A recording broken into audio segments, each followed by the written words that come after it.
Ribut tanah timbunan, dua pria berkelahi gunakan senjata tajam.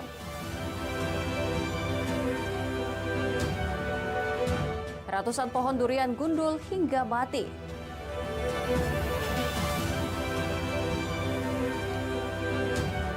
Aibtu Maulana Yusuf lulus sebagai doktor.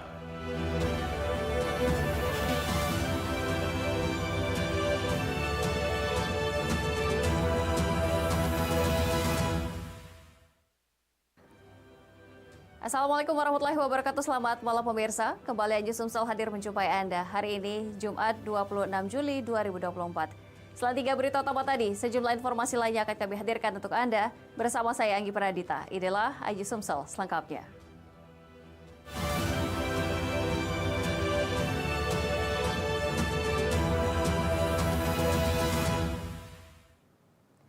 Kita awali informasi pertama pemirsa, ribut jual beli tanah timbunan. Seorang pemilik toko bahan bangunan di Palembang ditusuk tetangga sendiri hingga kritis. Pelaku menuduh korban tidak jujur karena tanah yang dibeli pelaku tidak sesuai volume. Kalau aja ngapa udah dipisah ya Allah.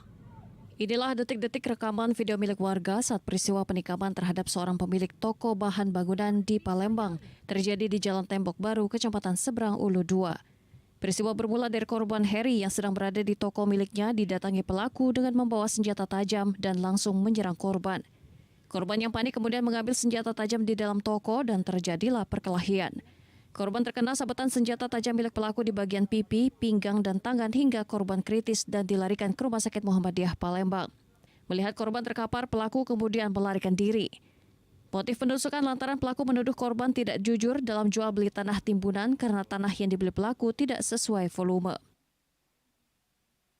Identitas pelaku sudah kita kantongi dan kita sudah mendapatkan data-data dari pelaku dan saat ini kita mencoba untuk mencari pelaku. Korban mengalami luka apa ya? Korban saat ini ada beberapa luka, yang paling terlihat itu di bagian sebelah kiri. Dugaan memang perkaranya mereka ini sudah punya masalah itu sudah lama karena sempat membuat LP di Polsek SU2 itu sebelumnya itu masalah pengancaman. Pelaku yang telah diketahui identitasnya kini dalam pengejaran petugas Polsek Seberang Ulu 2 Palembang. Dari Palembang, Muhammad David, iNews melaporkan.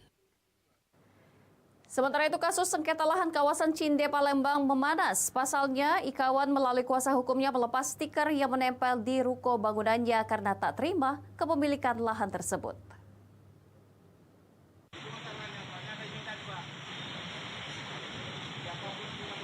Bangunan di Pasar Cinde, Jalan Ernangling, Palembang ditempel stiker oleh ahli waris pada Rabu siang kemarin. Sehari kemudian salah satu warga yang mengaku pemilik ruko dan lahan tidak terima dan menyatakan protes. Ikawan yang mengaku pemilik bangunan dan lahan yang disewa oleh rumah makan melalui kuasa hukumnya Titis Rahmawati menyatakan penempelan stiker tanpa pemberitahuan. Padahal Ikawan memiliki sertifikat sehingga Titis Rahmawati melepas stiker tersebut. Jadi memasang suatu pengumuman yang berusaha membuat kita menjadi resah dan tidak nyaman. Tentang pengumumannya itu agar kita mungkin Anda lihat sendiri kan dari situ bahwa seolah-olah tanah ini punya mereka, bangunan ini punya mereka begitu. Sementara kita tidak ada hubungan hukum dengan mereka. Begitu. Untuk dasar kita melepas ini, Bu?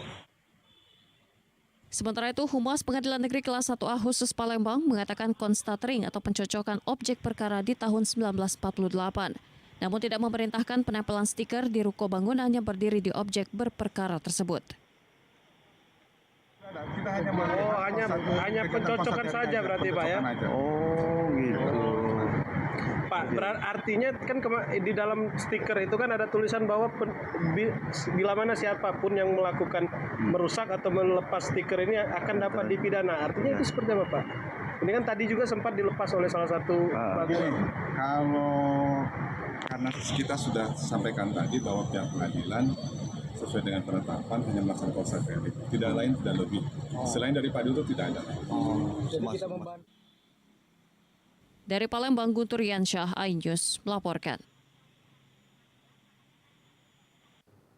Di informasi lainnya pemirsa, ratusan batang pohon durian di Kelurahan Air Kati, Kecamatan Lubuk Linggau Selatan 1, Kota Lubuk Linggau diserang hama ulat batang. Akibatnya ratusan pohon durian terancam gagal berbuah karena banyak pohon gundul dan mati akibat diserang hama ulat batang.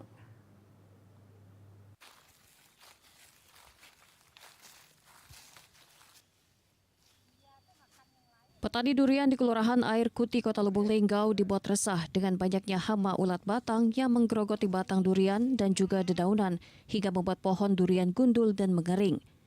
Petani durian mengeluhkan serangan hama ulat yang mengakibatkan tanaman durian terancam gagal berbuah tahun ini. Petani awalnya menduga pohon durian mereka gundul disebabkan akibat musim gugur. Namun warga mengetahui sepekan terakhir jika pohon durian akibat diserang hama ulat batang. Serangan hama ulat ini merupakan kejadian pertama. Hama ulat batang ini sangat cepat menyebar, bahkan dalam sepekan hampir 1 hektar dirusak oleh hama ulat batang. Jangka 1 minggu tuh 1 hektar habis daunnya. Sudah sering terjadi seperti ini, Bu, hama ulat seperti ini, Bu? Baru sekali inilah. Oh, ini kejadian yang pertama ya? Ya kalau ada bantuan pemerintah sama kami warga Air Kati ini, kalau ada harapan kami hama-hama ulat nih, kalau ada popok atau obat-obatan minta tolonglah. Warga tidak dapat berbuat banyak dan berharap ada bantuan pemerintah agar ada insektisida untuk membasmi hama ulat batang. Dari Lubuk Linggau, Sudirman Ainjus melaporkan. Puluhan kendaraan terjaring operasi patuh pajak. Informasinya akan kami hadirkan sesaat jeda. Tetaplah bersama kami.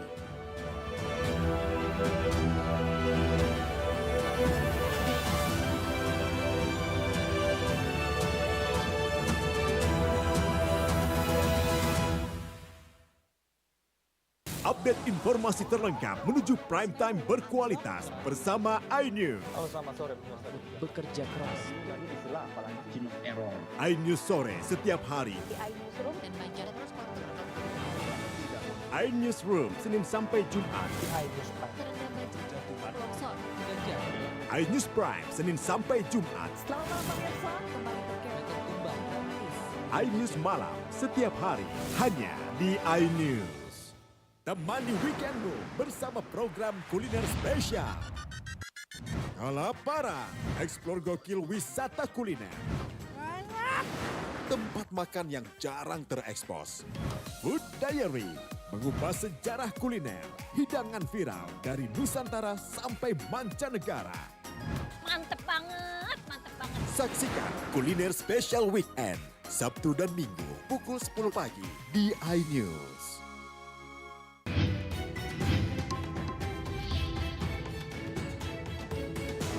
Kawal Pilkada 2024, Senin sampai Jumat pukul 12:30 siang, live di iNews. Mempertanyakan rasa keadilan. Negeri kami nampak kehilangan kemudi. Kebenaran, keberanian, dan juga kejujuran. Itu hak demokrasi, nggak apa-apa. Saatnya kita bicara. Tuntaskan di sini. Menyampaikan dari kacamata mahasiswa. Saya Aryo Ardi. Saya Anisha Dasuki. Interupsi hanya di iNews.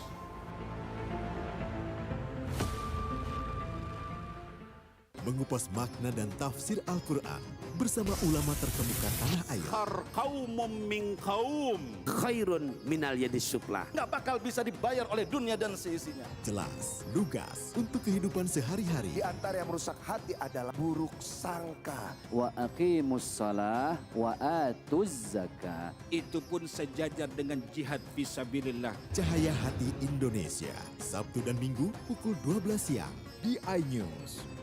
Selamat pagi, Bimibas! Hadir menemani pagi Anda dengan sajian informasi unik dan menarik. Rasanya seperti apa nih? Kalau gitu langsung aja kita mulai. Pope yang lucu banget, beda dari yang lain. Iya sih. Menghadirkan bintang tamu yang menginspirasi. Sushi karak, nasi jajar. Tentu saja kurang sehat. Tetap di Morning Update, ada pagi hari. Morning Update, Senin sampai Jumat pukul 7 pagi di iNews.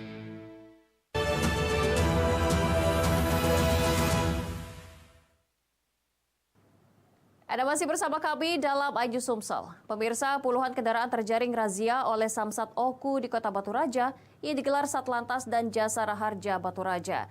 Masih banyak kendaraan roda 4 dan roda 2 bernomor polisi luar kabupaten mati pajak. Pajaknya pun bukan nama sendiri Pak ya. Kan Bapak kan biar aman, biar nyaman. Samsat Ogan Komering Ulu bersama dengan Satlantas Polres Oku dan Jasara Harja menggelar razia gabungan dalam operasi Patuh Posi 2024 dan Bulan Patuh Pajak tahun 2024. Kegiatan itu bertujuan untuk meningkatkan kesadaran masyarakat mengenai pentingnya mematuhi kewajiban pajak kendaraan bermotor. Hasilnya masih banyak kendaraan baik roda 4 dan roda 2 menunggak pajak dan bernomor polisi luar provinsi yang tidak taat pajak. Tim gabungan berhasil mengidentifikasi sebanyak 30 kendaraan yang melanggar ketentuan kepatuhan pajak. Operasi Bulan Patuh Pajak tahun 2024 ini diadakan serentak di Sumatera Selatan. Dengan sasaran plat luar daerah Oku yang belum melakukan mutasi kendaraannya ke wilayah Oku. Hasilnya ditemukan 15 unit kendaraan terjaring menggunakan plat luar Oku dalam waktu razia hampir 1 jam saja. Bulan Patuh Pajak ini dilaksanakan serentak se-Sumatera Selatan yang digagas oleh Bapak PJ Gubernur Sumatera Selatan, Bapak Kapolda, dan Bapak Kepala Cabang Jasara Harja Provinsi Sumatera Selatan. Sasarannya hari ini kami mencari kendaraan-kendaraan yang berplat luar daerah yang belum melakukan mutasi kendaraannya ke wilayah kerja kami di Kabupaten Ogan Komering Ulu. 4 unit yang mana kendaraan tersebut untuk sementara waktu tidak bisa melengkapi kelengkapan kendaraannya seperti SIM pengemudi tidak bisa ditunjukkan dan STNK-nya juga tidak bisa ditunjukkan ataupun alasan supir ketinggalan. Pastinya kita akan segera mengingatkan kepada wajib pajak yang menunggak kendaraan tersebut. Nah, tentunya Jasara Harja di sini tidak bisa berdiri sendiri. Ini ada kerjasama dari Kapolda dan pihak kepolisian. Terima kasih. Dalam kegiatan tersebut, belasan kendaraan harus dikandangkan Satlantas Oku lantaran tidak dilengkapi surat penting kendaraan. Dari Ogan Komering Ulu, Widori Agustino, iNews melaporkan.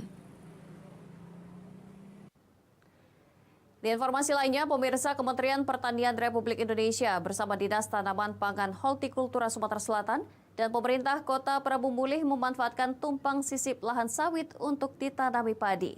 Diharapkan metode ini membantu mencegah krisis pangan serta inflasi di Kota Prabu Mulih.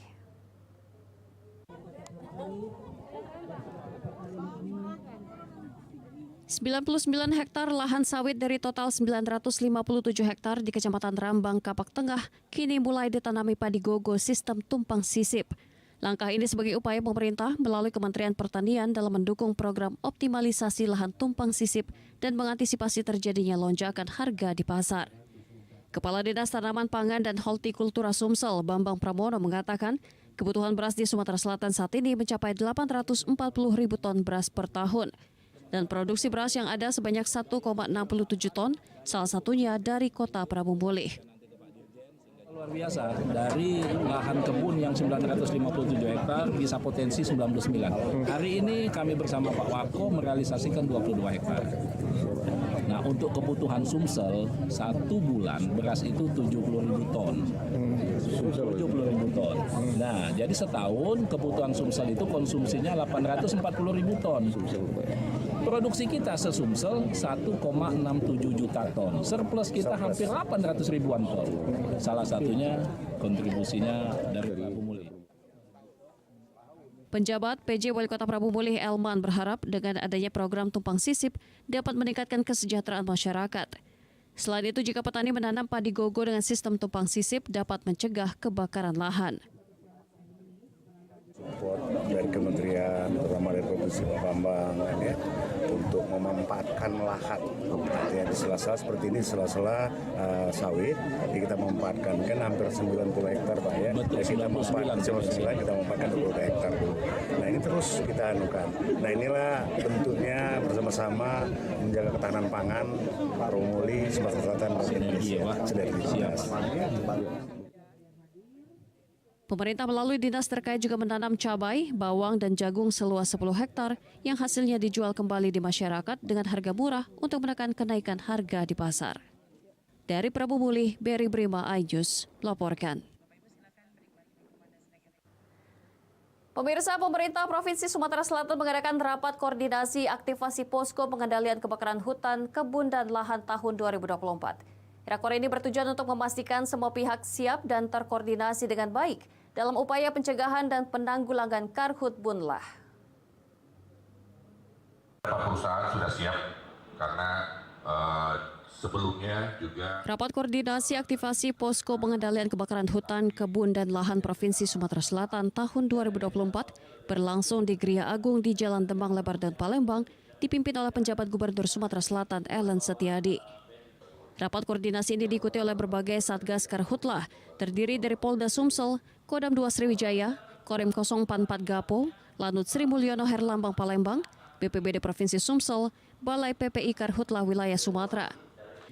Kemudian BMKG Staklim Sumsel, BMKG Stamed Sulatan Mahmud Badarudin II Palembang, dan seluruh instansi terkait penanganan Karhutbunlah di lingkungan Pemprov Sumsel, serta BPBD Kabupaten Kota Daerah Rawan Karhutbunlah. Penjabat Gubernur Sumsel Ellen Setiadi menekankan pentingnya kesiapsiagaan dan koordinasi antar instansi untuk menghadapi potensi kebakaran hutan, kebun, dan lahan di wilayah Sumatera Selatan secara efektif dan efisien untuk mencegah dan mengendalikan Karhutbunlah. Hari tanpa hujannya itu akan berlangsung sampai dalam bulan Agustus. Walaupun ada beberapa spot sporadis akan ada hujan, tetapi kita antisipasi ada 5 wilayah ya, 5 daerah kabupaten yang menjadi perhatian khusus. Yang pertama Oki, kemudian Banyuasin dan Muba. Kemudian ada juga Musirawas Utara, satu lagi Ogan Ilir. Jadi 5 wilayah. 3 super prioritas kita anggap karena ini yang potensinya sangat besar. Ditambah Musirawas dengan Ogan Ilir yang menjadi perhatian juga. Sampai saat ini masih dihitung karena masih berlangsung, seperti kejadian kemarin yang di Muba, yang di Mendak, itu kan masih dihitung berapa luas yang sudah terbakar dan termasuk di kabupaten-kabupaten lain. Untuk kesiapan personil kita nanti sudah bekerja sama dengan stakeholder terkait, mulai dari TNI, Polri, Manggalakni, termasuk juga dengan teman-teman kabupaten kota, yang mana ini kita akan menempatkan membuat posko gabungan. Berdasarkan data tahun 2023, terdapat 3 daerah di wilayah Provinsi Sumatera Selatan dengan kebakaran hutan terbanyak, yaitu Oki, Muba, dan Banyuasin. Dengan kondisi lahan gambut, kondisi kebakaran lebih mudah terjadi di ketiga wilayah tersebut. Bahkan Sumatera Selatan merupakan penghasil emisi terbanyak kedua di Indonesia. Dari Palembang, Muhammad Riza Falevi, iNews melaporkan. Sesaat lagi kami akan menghadirkan informasi mengenai Aibtu Maulana Yusuf lulus sebagai doktor. Informasinya akan kami hadirkan selesai jeda. Tetaplah bersama kami.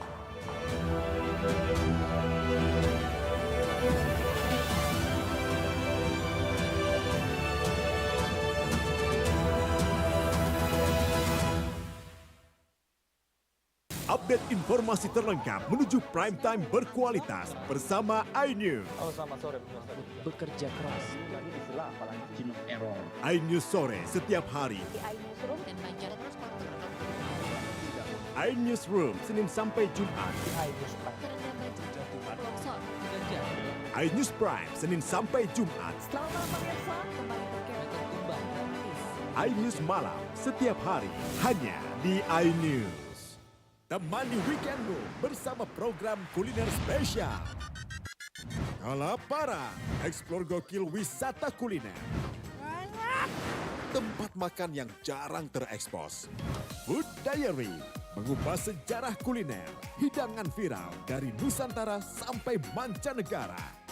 Mantep banget, mantep banget. Saksikan kuliner spesial weekend, Sabtu dan Minggu pukul 10 pagi di iNews.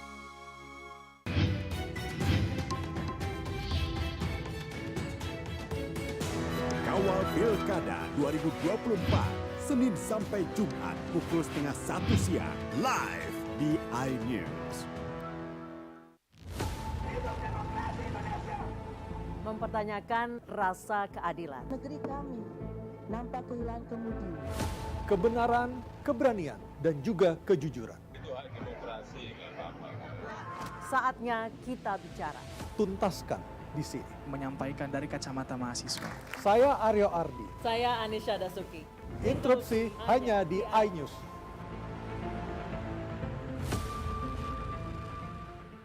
Mengupas makna dan tafsir Al-Quran bersama ulama terkemuka tanah air. Kaumum min kaum khairun minal yadis sufla. Nggak bakal bisa dibayar oleh dunia dan seisinya. Jelas, lugas untuk kehidupan sehari-hari. Di antara yang merusak hati adalah buruk sangka. Wa aqimus shalah wa atuz zakah. Itu pun sejajar dengan jihad fisabilillah. Cahaya Hati Indonesia, Sabtu dan Minggu pukul 12 siang di iNews.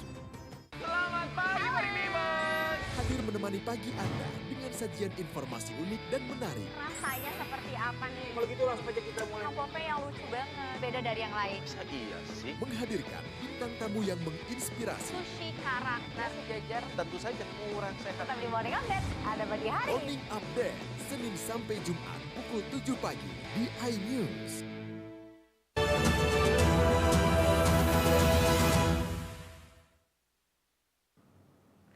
Terima kasih Anda masih bersama kami pemirsa dalam iNews Sumsel.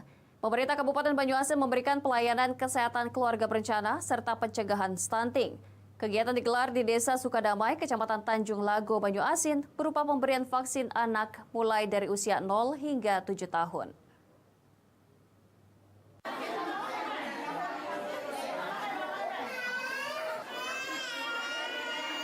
Melibatkan beberapa stakeholder, pemerintah Kabupaten Banyuasin memberi pelayanan kesehatan dan keluarga berencana, meningkatkan informasi, komunikasi, dan edukasi dalam pencegahan stunting. Pemerintah bekerja sama dengan berbagai elemen untuk memberdayagunakan setiap potensi menciptakan inovasi secara maksimal, setiap unsur lembaga organisasi kemasyarakatan yang menjadi mitra kerja. Pemerintah berupaya menciptakan keluarga berkualitas untuk menjadi wadah pembentukan mental dan spiritual yang menanamkan akhlak dan budi pekerti luhur. Membentuk anak-anak yang bermoral dan terpuji, keluarga mampu mengambil langkah preventif menghadapi masalah-masalah yang ada di sekitar. Edukasi bagi pasangan calon pengantin, kesehatan calon pengantin dipastikan baik sebelum menikah untuk mengoptimalkan sinergi gerakan mencegah stunting. Pelaksanaan ini itu sekitar anak yang mulai dari 0 sampai 7 tahun itu dilaksanakan di balai desa dan juga di sekolah SD dan juga TK atau PAUD. Dari Banyuasin, Ahmad Syaiful, iNews melaporkan. Pemirsa, Aibtu Maulana Yusuf memiliki tekad luar biasa di dunia pendidikan. Meski bukan perwira, dirinya berhasil mendapatkan gelar Doktor Ilmu Lingkungan di Universitas Sriwijaya. Berikut liputannya.